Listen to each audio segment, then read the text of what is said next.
You're not afraid of being judged. You're afraid of existing as yourself without permission, and you've turned other people's opinions into the only proof that you're allowed to be here. You rehearse conversations that haven't happened yet. You replay interactions from 3 years ago, editing your responses, imagining what you should have said. You post something online and immediately start refreshing to see if people liked it, and when they don't respond fast enough, you construct elaborate narratives about what their silence means. You change your opinion mid-sentence when you sense disapproval in the room. You dress for invisible judges. You speak in a voice that isn't quite yours, using words you think will land better, playing a character you believe is more acceptable than whoever you actually are underneath. And here's the part that keeps you up at night. You're exhausted from this performance, but you can't imagine stopping. Because somewhere along the way, you made a devastating trade.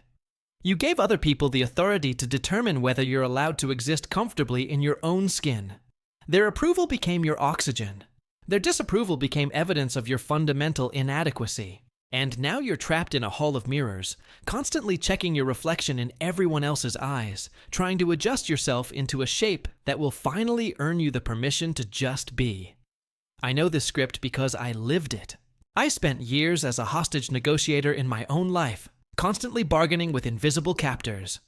If I say this right, if I look like that, if I accomplish enough, if I'm impressive enough, funny enough, non-threatening enough, maybe they'll let me have a self. Maybe they'll grant me amnesty from judgment. They never did. Because the problem wasn't them. It was that I'd appointed them as the supreme court of my worth. And then I was confused about why I felt so powerless. Stay with me for the next 20 minutes, and I'll show you exactly how you built this prison. Why caring what people think isn't actually about caring. It's about something much deeper and more painful.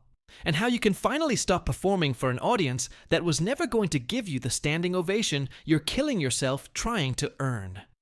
Here's what we tell ourselves. I just care too much what people think. I need to be more confident. I need thicker skin. I need to stop being so sensitive.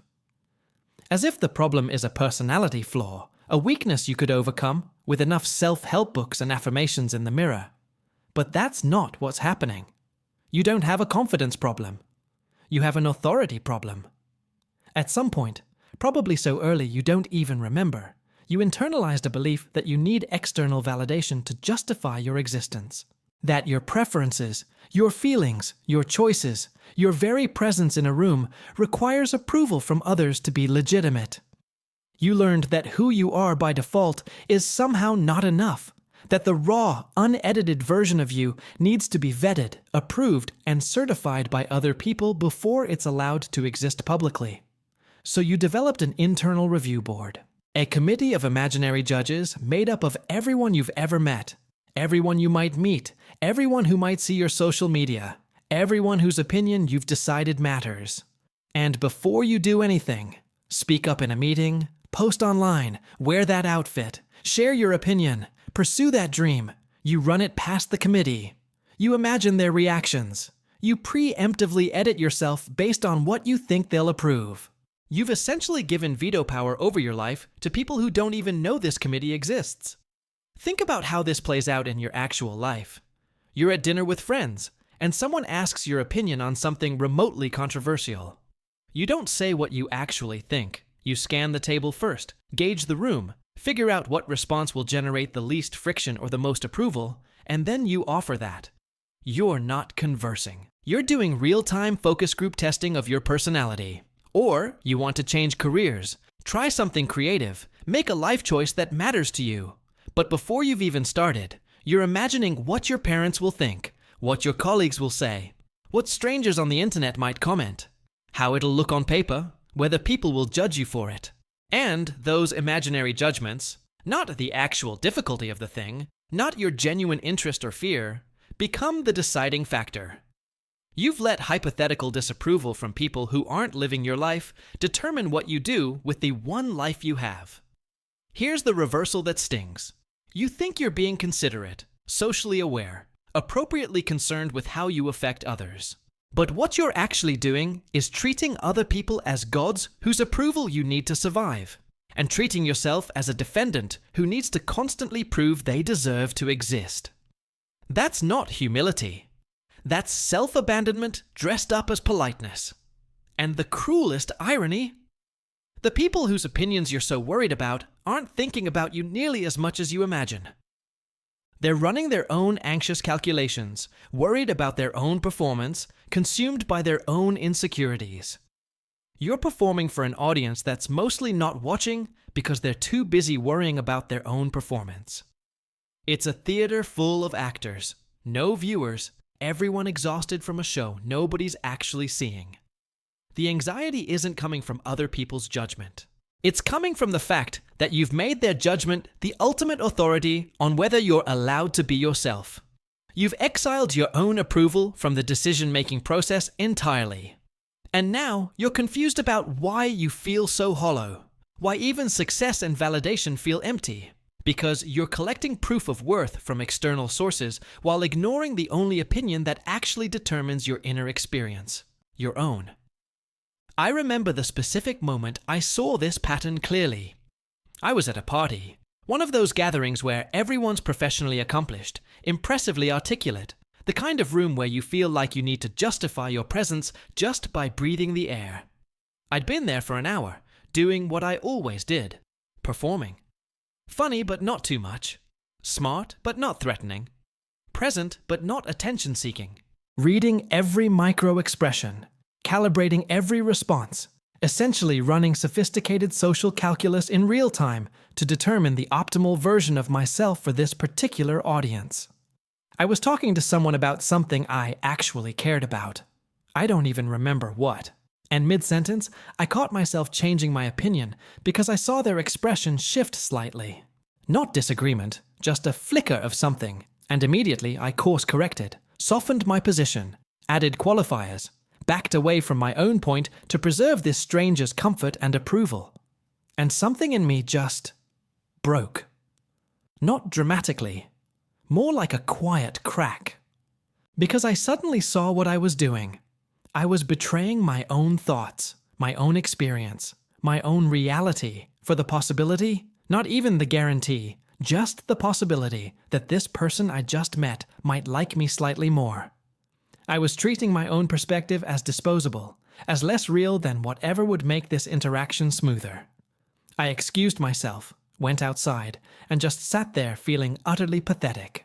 Not because I'd done something horrible, but because I'd been doing this constantly, automatically, for years.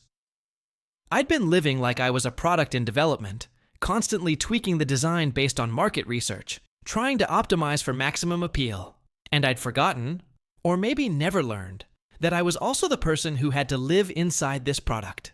That there was supposed to be someone home behind all these strategic adjustments. The next week, I started a small experiment. Nothing dramatic, just noticing when I was about to edit myself for approval, and sometimes, occasionally, not doing it. Saying what I actually thought in a meeting, instead of the diplomatic version. Wearing something I liked, even though it wasn't appropriate. Posting something online without agonizing over how it would be received. Not attacking anyone, not being an asshole, just existing slightly more honestly. And here's what I discovered. Most of the time, nothing happened. No catastrophe, no rejection. People didn't care as much as I'd feared.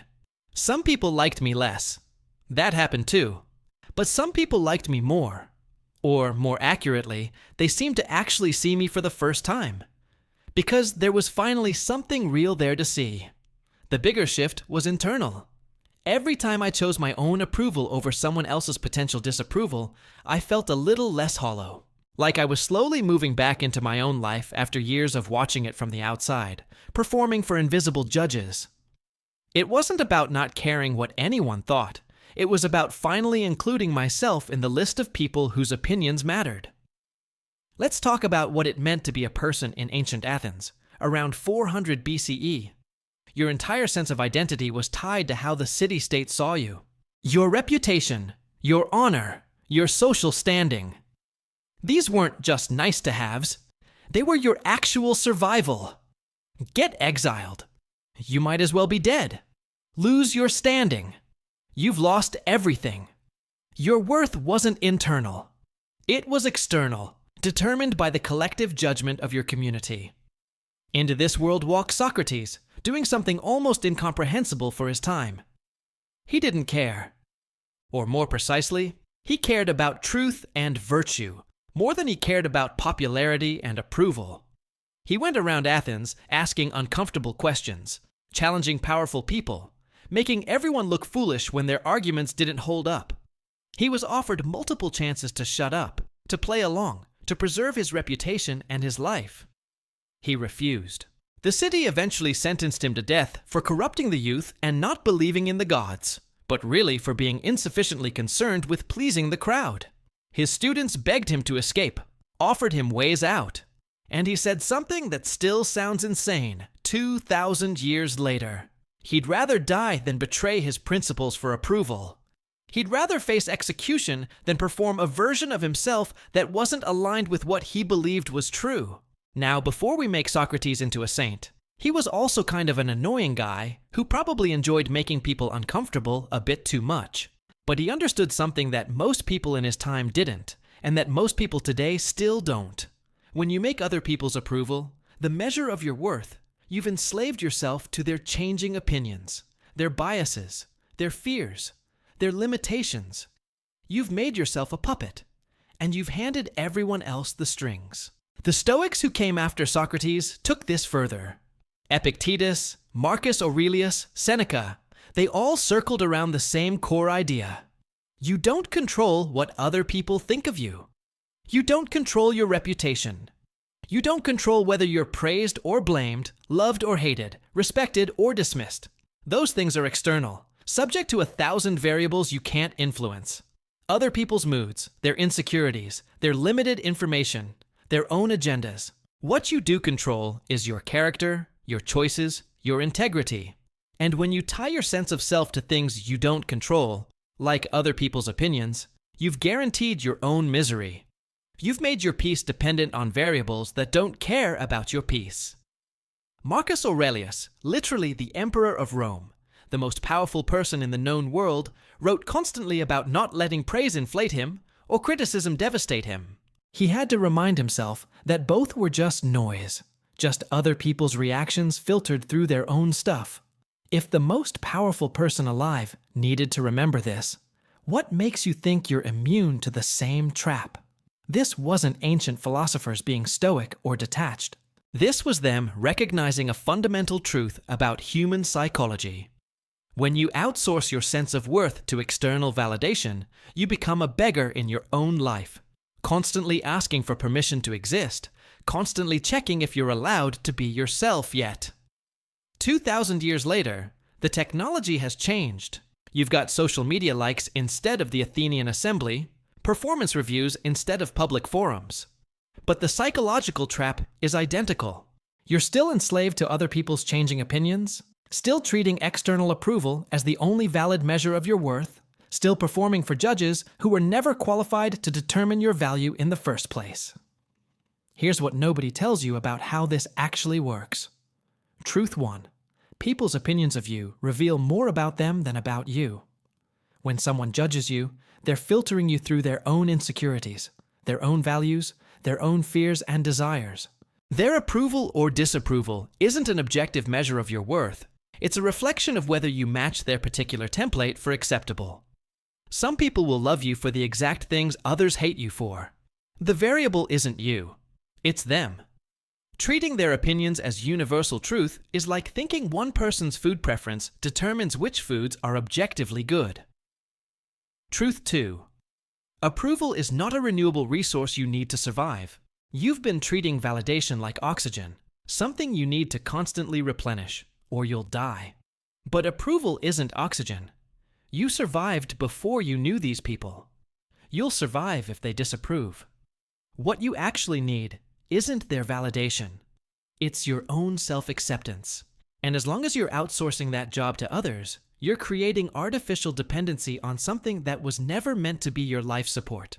Truth 3. The version of you that everyone likes is the version that nobody knows. When you edit yourself constantly, when you perform rather than exist, When you shapeshift to match each audience, you might get approval. But it's approval for a character you're playing, not for who you actually are. Which means the validation is hollow. It doesn't touch the real you, because the real you never showed up. You're starving for acceptance while wearing a mask, then wondering why the food doesn't satisfy. Truth 4. Disapproval is data, not verdict. When someone doesn't like you, doesn't approve of your choice, doesn't agree with your path, that's information. It tells you about compatibility, about differences in values, about who your people are and who they aren't. It's not a judgment on your fundamental worth. But you've been treating every bit of disapproval as evidence that you're fundamentally wrong, that you need to change, that you failed some objective test. That's not what's happening. Some people won't like you. That's not a you problem. That's just reality being reality. Truth 5. The people whose opinions matter most don't require you to be anyone but yourself. Real connection, the kind that actually fills you up, doesn't come from performing well. It comes from being known. The people who matter, the relationships with actual depth, those don't form because you impressed someone. They form because you let someone see you, unedited, and they decided they liked what they saw.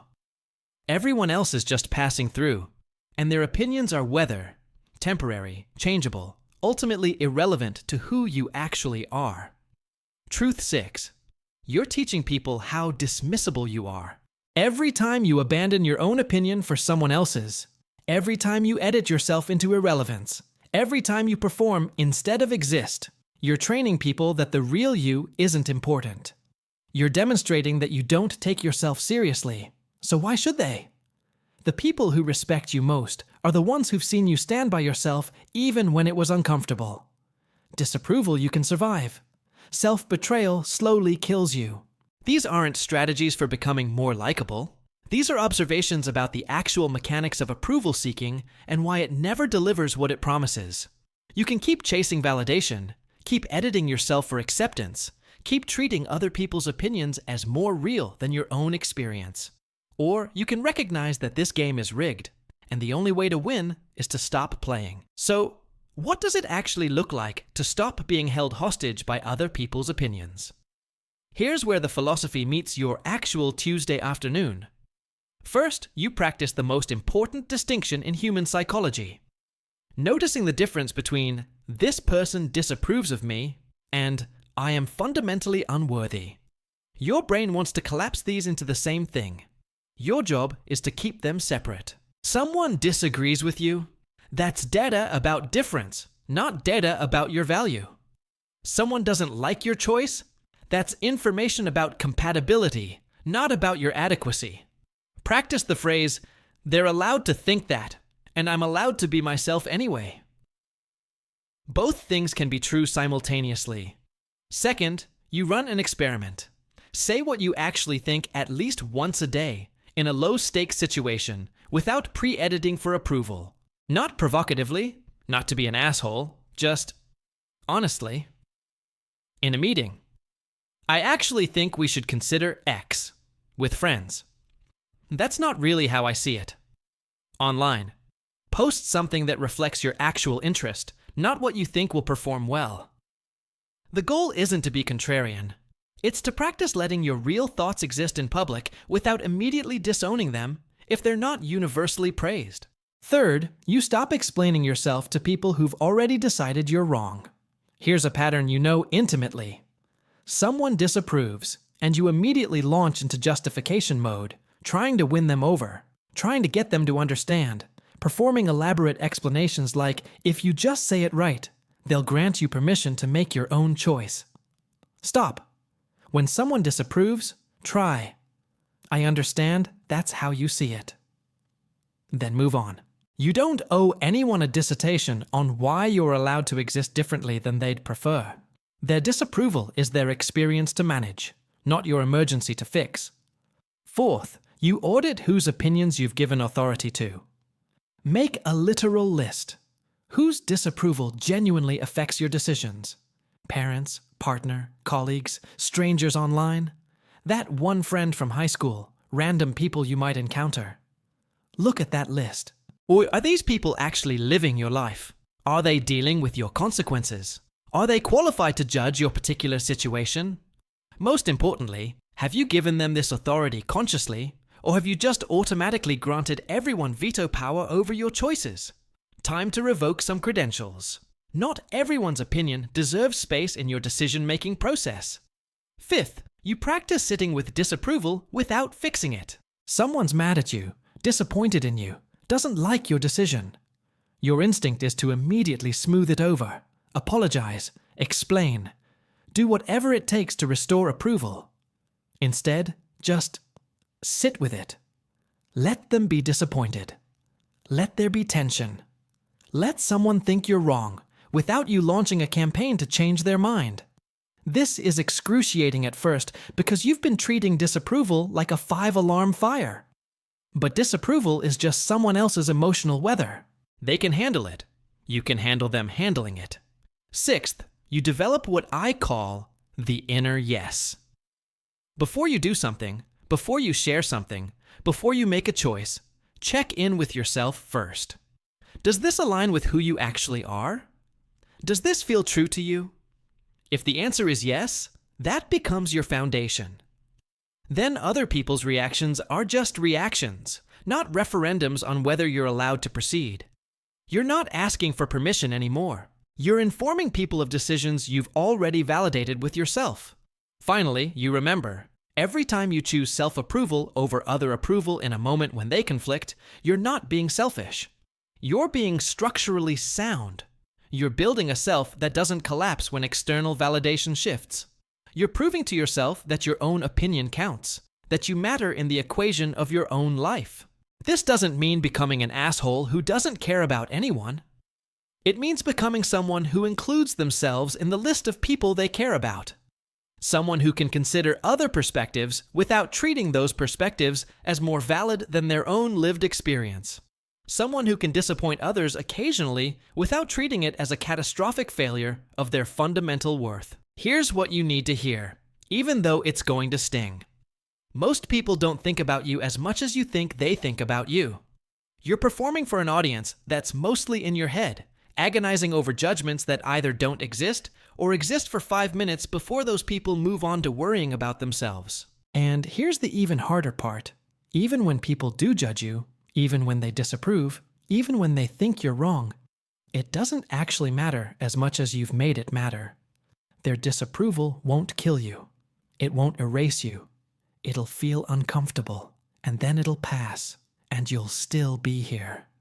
You've been treating social disapproval like a survival threat because somewhere in your evolutionary wiring, it was. Getting exiled from the tribe meant death. But you don't live in a tribe anymore. You live in a world where you can disappoint some people and still have shelter, food, connection with others. The threat isn't real, but your nervous system hasn't gotten the memo. The uncomfortable truth is this: you're not actually afraid of being judged. You're afraid of choosing yourself and discovering that you're not enough. You're afraid that if you stop performing, if you let people see the real you, they'll confirm your secret fear, that the authentic version of you isn't worthy of love or acceptance. So you never let anyone see that version. You keep performing, keep shape-shifting, keep proving yourself, and you stay safe from the answer you're terrified of. But here's the reframe, the glimmer of light in all this darkness. The question isn't whether you're enough. The question is, enough for what? For everyone? For people who don't share your values, your vision, your particular weird combination of traits and interests and perspectives. Why would you want to be enough for everyone?